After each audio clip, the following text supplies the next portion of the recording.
दोस्तों, हमारे आसपास रहने वाले लोग, फिर चाहे वो मैं हूँ, आप हो या फिर कोई और, हम सभी ये चाहते हैं कि हम जल्द से जल्द करोड़पति बन जाएं। बट सबसे बड़ी प्रॉब्लम तब आती है जब इसके बारे में हम सोचते हैं कि करोड़पति बनने के लिए कौन सा रास्ता चुनें जिससे हम जल्द से जल्द मिलेनियर बन जाएं। तो आज की वीडियो में हम ऑटोमेटिक मिलेनियर बनने के कुछ तरीकों के बारे में बात करने वाले हैं, जिसके राइटर हैं डेविड वॉक।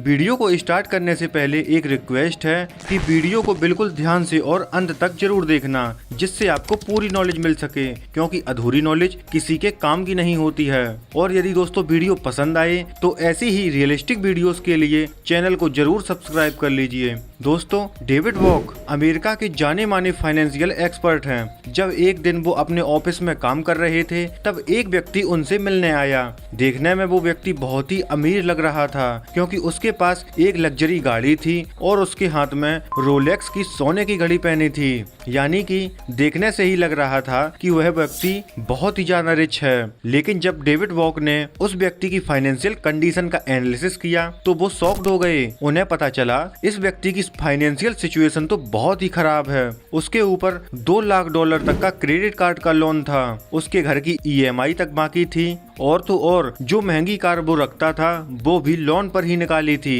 प्रेजेंट टाइम में इसके बैंक अकाउंट में इतने भी पैसे नहीं थे कि अगर कोई हेल्थ इमरजेंसी आ जाए तो वो अपना या अपनी फैमिली मेंबर्स का इलाज करा सके। जब डेविड वॉक उस व्यक्ति की फाइनेंशियल एनालिसिस कर रहे थे, उसी समय उनके ऑफिस में जिम और सू नाम का एक ओल्ड एज कपल आया। डेविड ने उस व्यक्ति को उन दोनों से मिलवाया और बताया कि ये जिम और सू हैं और दोनों ही मिलेनियर हैं, पर इसके बावजूद भी ये दोनों बड़े सिंपल ढंग से अपनी लाइफस्टाइल जी रहे हैं। वो व्यक्ति यह सुनकर चौंक गया और उसने कहा, आप दोनों मिलेनियर कैसे बने? आपकी स्टोरी मैं जानना चाहता हूँ। उसने कहा कि प्लीज आप अपने मिलेनियर बनने का सफर हमसे शेयर कीजिए। इस पर सू ने कहा कि हमारी मिलेनियर बनने का सफर तब शुरू हुआ जब हमारी शादी हो गई थी और हमारे पेरेंट्स ने हमें ये सलाह दी कि मिलेनियर बनने के लिए हमें मनी का मैनेजमेंट सीख लेना चाहिए, ताकि ऐसा ना रहे कि सैलरी आते ही उसे पूरा खर्च कर लिया जाए और फिर अगले मंथ फिर से सैलरी का वेट करते रहना।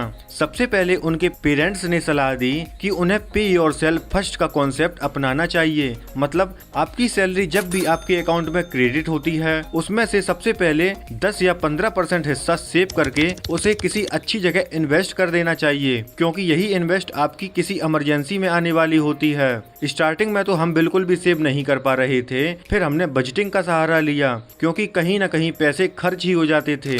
इसी के चलते हमारे बीच लड़ाई झगड़े होते रहते थे। जब दोबारा हमने अपने पेरेंट्स से बातचीत की तो उन्होंने बताया कि बजटिंग कभी भी काम नहीं करेगी, क्योंकि बजटिंग बहुत ही फोर्सफुली अप्लाई करना पड़ता है, जो कि ह्यूमन नेचर के अपोजिट है। मिलेनियर बनने के लिए आपको ऑटो पे का सहारा लेना पड़ेगा। मतलब जब भी आपकी सैलरी बैंक अकाउंट में आए तो सबसे पहले 10 या 15% ऑटोमेटिक डिडक्ट होकर किसी अच्छी जगह इन्वेस्ट हो जाए। पहले तो हमने सिर्फ अपने रिटायरमेंट के लिए इन्वेस्ट करना शुरू किया, परंतु जैसे जैसे हमारी सैलरी इंक्रीज होती गई, हमने अपना घर बाई कर लिया, क्योंकि अपना घर होना बहुत ही जरूरी होता है। क्योंकि जब हम यंग होते हैं और अर्न करते रहते हैं तो हम आसानी से रेंट पे कर सकते हैं, पर जैसे जैसे हमारी एज बढ़ती जाती है हम उस कैपेसिटी से काम भी नहीं कर सकते। और जब आप ओल्ड एज में पहुंच जाएंगे और रिटायरमेंट के बाद आपके हाथ कुछ नहीं होगा, इसलिए आपको जल्दी से जल्दी अपने घर के बारे में जरूर सोचना चाहिए, वरना वो जीवन भर आपके गले का फंदा बन जाएगा। जिम और सू उस व्यक्ति को एडवाइस देते हुए बताते हैं कि उनके पेरेंट्स ने सबसे इम्पोर्टेंट जो सलाह दी वो है द लाटे फैक्टर, यानी कि फिजूल खर्चों से बचना। ज्यादातर लोगों की सबसे बड़ी प्रॉब्लम ये है कि जब भी उनकी नई नई जॉब लगती है तो वे अपने अननेसेसरी खर्चों को भी बढ़ा लेते हैं। वो ऐसी ऐसी चीजों को खरीदना शुरू कर देते हैं जिनकी फिलहाल में उन्हें कभी जरूरत नहीं होती है।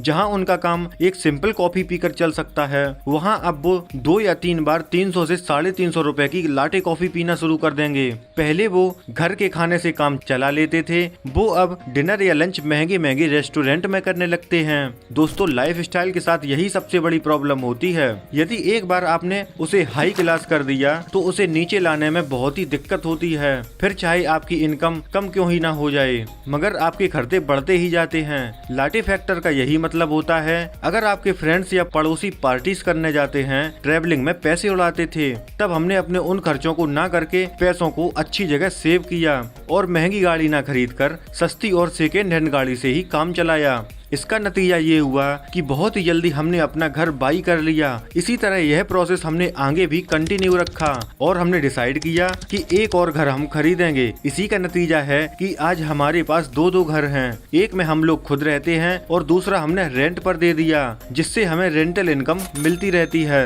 तीसरी सबसे बड़ी एडवाइस जो जिम और सू को मिली थी वो थी don't rely on discipline and will power. ये समझाते हुए सू कहती हैं, हमारी शादी अर्ली 20 की उम्र में हो गई थी।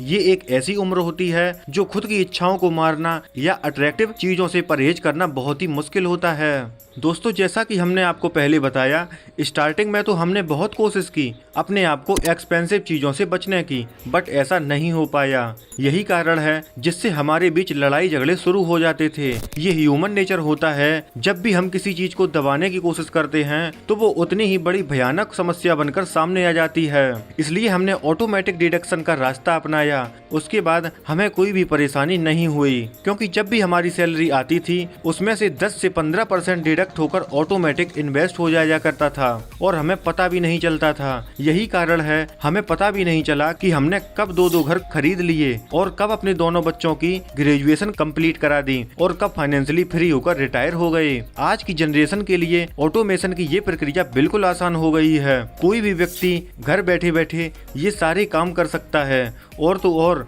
कई सारे ऐसे मोबाइल ऐप्स हैं जिससे आप घर बैठे बैठे ऑटोमेटिकली SIP में इन्वेस्ट कर सकते हैं। बट उसके लिए आपको एक डीमेट अकाउंट खोलना होगा। अगर आप भी डीमेट अकाउंट खोलना चाहते हो तो डिस्क्रिप्शन में दी गई लिंक पर क्लिक करके आप भी अपना डीमेट अकाउंट खोल सकते हो और इन्वेस्टिंग शुरू कर सकते हो। आपको बस एक बार फिक्स्ड अमाउंट सेट करनी होती है। उसके बाद ऑटोमेटिकली आपकी सैलरी में से पैसा डिडक्ट होकर इन्वेस्ट हो जाया करेगा। इस तरह आप कब मिलेनियर बन जाएंगे आपको पता भी नहीं चलेगा। जिम और सू की सबसे बड़ी जरूरी एडवाइस ये थी डेब्ट फ्री होना, यानी कि कर्जे से मुक्त जिंदगी। जीवन में लोगों को जो भी चीज सबसे ज्यादा परेशान करती है वो है दोस्तों कर्ज। कर्जा लोगों के जीवन को नरक बना देता है।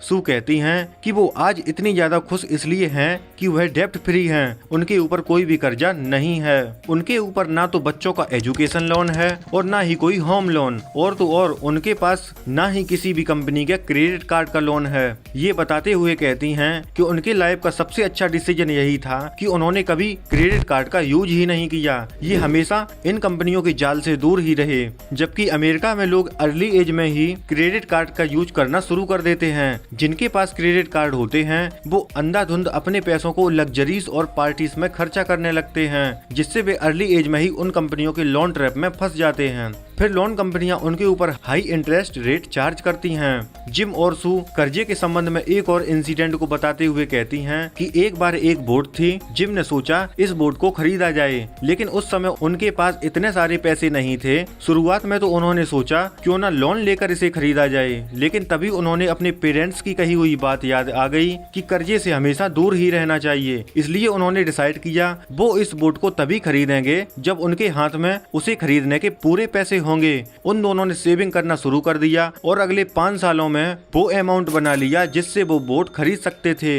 इस तरह वो कर्जे से भी बच गए और बोट भी बाई कर ली। जिम और सू हमेशा यही कहते हैं, अमीर दिखना जरूरी नहीं है, अमीर बनना जरूरी है। दिखावे की जिंदगी आपको कर्जे में डुबाकर आपके पैसे बर्बाद कर सकती है। तो दोस्तों, आप भी अपनी सैलरी में से एक छोटा सा हिस्सा सेव और इन्वेस्ट करना जल्दी शुरू कर दीजिए, ताकि कुछ समय बाद ही आप भी ऑटोमेटिक मिलेनियर बन पाएं। तो दोस्तों, आज के लिए इतना ही। अगर वीडियो अच्छी लगी हो तो कमेंट में जरूर बताइए और ऐसे ही वीडियोस देखने के लिए चैनल को सब्सक्राइब भी कर लीजिए। अब हम मिलते हैं अगले वीडियो में। तब तक के लिए जय हिंद, जय भारत।